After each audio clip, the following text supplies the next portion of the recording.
les Gilets jaunes, à mon avis, devraient concentrer leur puissance, parce qu'ils sont très puissants en ce moment. Ils devraient concentrer leur puissance sur deux mesures. Une qui règle leurs problèmes immédiats de pouvoir d'achat, parce que c'est insupportable de vivre avec...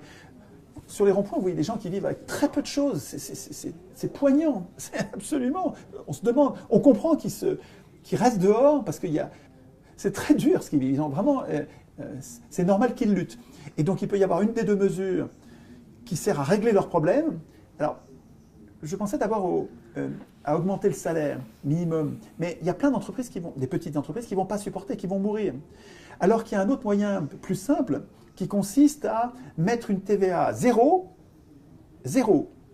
sur tous les produits de première nécessité. L'alimentation, l'électricité, l'eau. Il faudrait qu'il y ait une liste.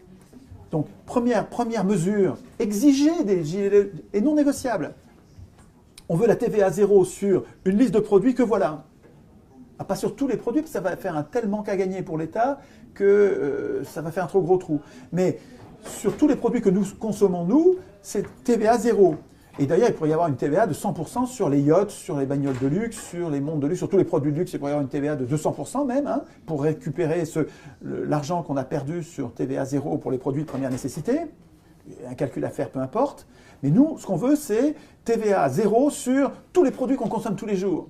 Et là, c'est une bouffée d'oxygène, c'est-à-dire qu'on va avoir en une mesure une vraie augmentation. Mais c'est bien sûr insuffisant. Et la deuxième mesure, c'est on veut le référendum d'initiative populaire.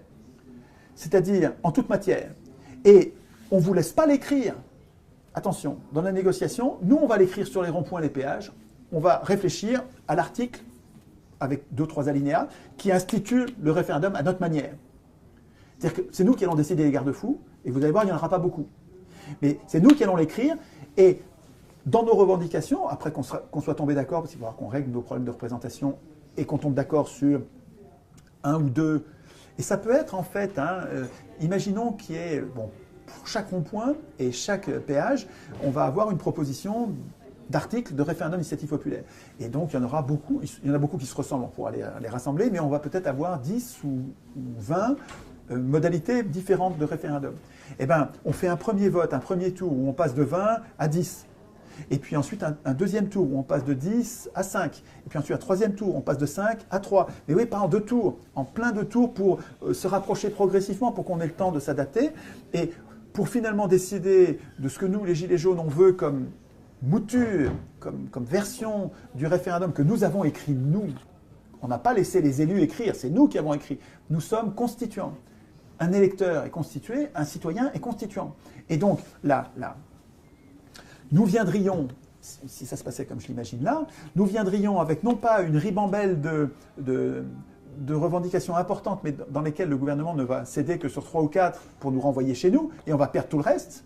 Et on ne va sûrement pas avoir le référendum, parce que le gouvernement sait bien que le référendum, c'est une bombe atomique pour lui, et qu'il ne faut surtout pas l'accepter. Par contre, si on vient avec que ça, on veut une mesure de pouvoir d'achat et une mesure de puissance politique populaire, durable, en toute matière.